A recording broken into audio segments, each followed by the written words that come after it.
Les observatoires régionaux sur l'agriculture et le changement climatique, Oracle, rassemblent et produisent de nombreuses données sur le changement climatique et son impact observé en agriculture. L'objectif premier est d'informer les conseillers, de sensibiliser les agriculteurs et de les inciter à adopter des pratiques d'adaptation et d'atténuation au changement climatique sur leurs exploitations agricoles. Un partenariat effectif est ainsi réalisé avec Météo France pour obtenir des données de long terme sur l'évolution climatique. Témoignage de Christophe Baujouan, conseiller environnement-énergie à la Chambre d'agriculture régionale Centre-Val de Loire. Bonjour, donc moi je m'appelle Christophe Baujouan, je travaille à la Chambre d'agriculture depuis une quinzaine d'années et depuis 8 ans sur les problématiques du climat. Et je m'occupe notamment d'Oracle. Donc Oracle, c'est un sigle qui veut dire Observatoire régional agricole du changement climatique. Et je m'occupe de cette mission dans le cadre donc d'une mission régionale à la Chambre régionale d'agriculture du Centre-Val de Loire, donc pour à peu près un mi-temps. Et donc c'est un observatoire qui a été mis en place il y a 8 ans au sein de la région.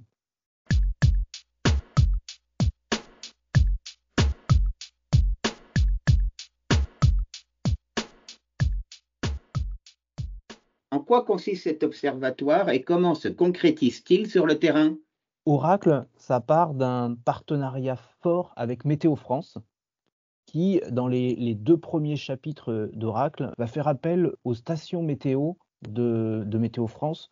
Souvent, on va avoir accès à leurs stations météo avec, plus de 50 ans d'historique. Donc on va avoir ce partenariat avec Météo France qui va nous donner des données sur un temps long et c'est une base essentielle pour parler de climat. Il faut avoir un temps long pour observer des changements climatiques. Donc ça permet d'avoir de la donnée locale, sur des stations météo, donc avoir les évolutions de température, les nombres de jours chauds, les évolutions de pluviométrie et ça permet d'objectiver face à des agriculteurs ces changements et alors par exemple, nous, en région centre, on a la chance d'avoir 60 ans d'historique. Ça permet d'avoir des courbes sur vraiment un temps long et permettre de voir le signal fort qui existe en termes de réchauffement climatique et de choses qui peuvent se passer sur différents paramètres. On peut aussi aller, demander à Météo France des indicateurs qu'on appelle agroclimatiques, c'est-à-dire qu'ils vont presque plus parler à des agriculteurs. Donc j'entends par exemple, des paramètres sur certaines périodes. Exemple, le nombre de jours échaudants au mois de mai ou au mois de juin. Donc c'est les jours chauds qui vont échauder le blé et qui vont fortement, pénaliser son rendement. Donc on va voir l'évolution de cet indicateur. On peut avoir le nombre de jours de gel au printemps, bref. En tant que conseiller, chambre agriculture, on peut avoir la main et faire nos propositions de choix d'indicateurs et Météo France nous les calcule avec le maximum d'historique qu'il peut avoir sur la station météo qu'il a à sa disposition. Donc c'est vraiment ça le point central d'Oracle.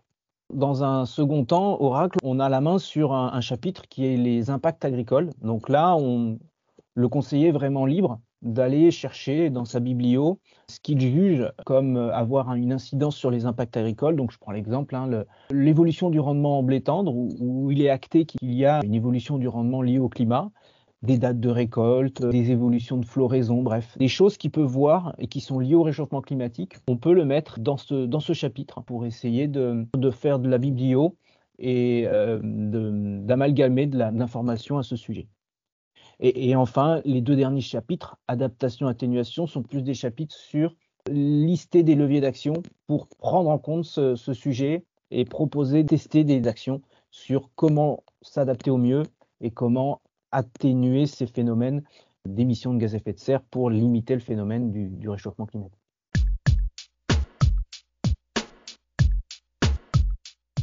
Quel grand enseignement peut-on tirer des observations déjà réalisées et qu'est-ce que cela apporte au niveau local? En général, on va pas avoir des enseignements très très différents que les courbes que l'on voit au niveau national et cetera, je prends l'exemple du réchauffement climatique, de l'augmentation des températures moyennes où on voit une cassure on va dire en 1980 où on voit vraiment une réelle augmentation des températures.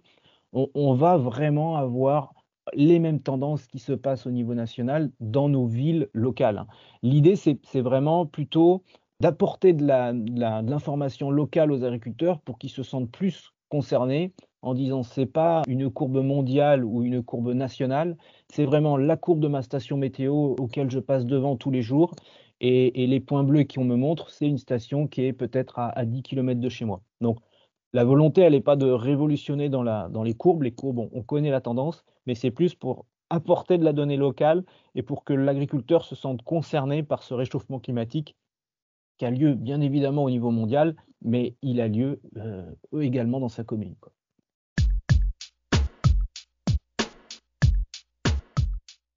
Du coup, peut-on mesurer l'impact du changement climatique sur l'agriculture et les pratiques agricoles? Là, bien entendu, l'agriculteur, il s'adapte, on est d'accord. Exemple, il y a l'aspect génétique, il modifie ses dates de semis, il modifie ses pratiques. Le seul problème de ça, c'est, bon, dans Oracle, on va mettre ce genre d'indicateur, mais quand on est sûr vraiment uniquement que c'est lié uniquement au réchauffement climatique. Et l'avancée des dates de semis, bien entendu, c'est lié au réchauffement climatique, mais on peut aussi avoir d'autres explications, notamment liées à la génétique, à des stades phénologiques qui évoluent. Donc, certains indicateurs sont multifactoriels, hein, comme toujours. Donc, bien entendu, les pratiques évoluent. Il est dur de l'objectiver, que ce soit dû uniquement au réchauffement climatique. D'où des fois le fait de ne pas le mettre dans Oracle, puisqu'on veut vraiment, d'un point de vue éditorial, ne mettre que des indicateurs qui sont uniquement des indicateurs dont on est sûr qu'il y a un lien fort avec le réchauffement climatique. Mais bien entendu, les agriculteurs s'adaptent à ce climat. L'idée d'Oracle, c'est de leur donner d'autres idées. Je prends l'exemple des stress thermiques, où par exemple un bovin va pas supporter des stress thermiques au-delà de 25 degrés.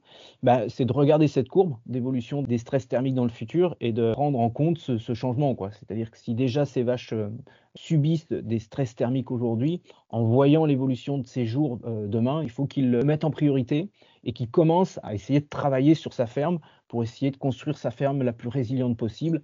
J'imagine, hein, de l'ombrage dans sa prairie, un bâtiment qui encaisse les jours chauds pour donner un exemple concret de prise en compte de ces stress thermiques pour un éleveur, quoi. Voilà, donc l'idée d'Oracle, c'est aussi de lui faire prendre conscience à des stress. Souvent, ça va tourner autour des stress thermiques et des stress hydriques en été pour qu'il essaye de construire son assolement le plus résilient possible. Donc, on est aussi sur ce genre d'action liée à Oracle, quoi.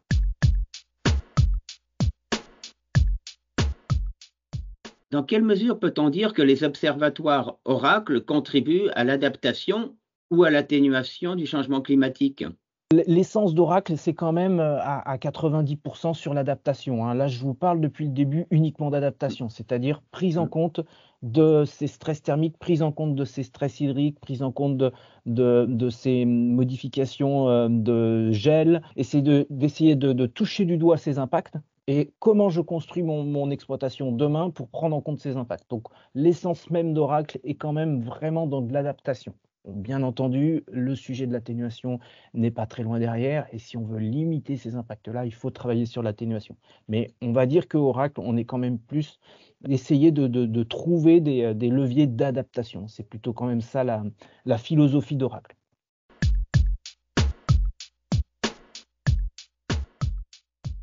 Comment les résultats de ces observatoires sont-ils diffusés et avec quels partenariats sont-ils financés? Oracle, il existe dans une dizaine de régions en France, donc c'est quand même un outil qui est vraiment pas mal utilisé par les chambres d'agriculture. Au niveau du financement, chaque région va avoir sa façon de faire, mais souvent on va retrouver l'ADEME et puis le conseil régional à plus ou moins de forts pourcentages qui vont nous aider sur ces actions-là. Et grosso modo, cette communication, donc nous on le fait sous forme d'internet où on met à disposition bien entendu toutes les données.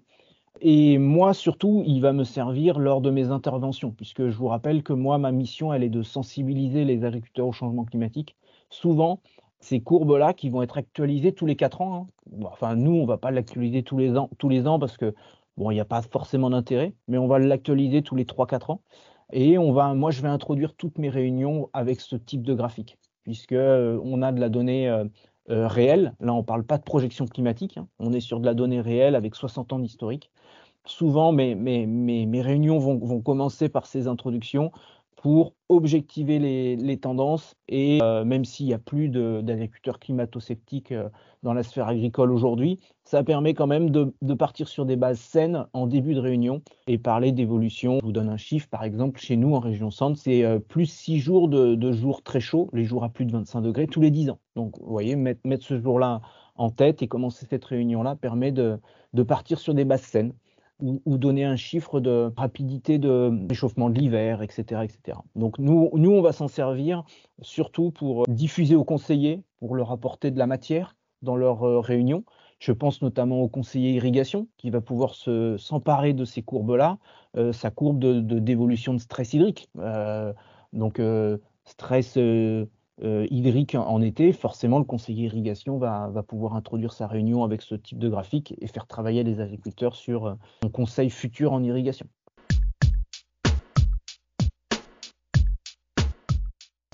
Comment les agriculteurs peuvent-ils avoir accès aux rapports diffusés par les oracles?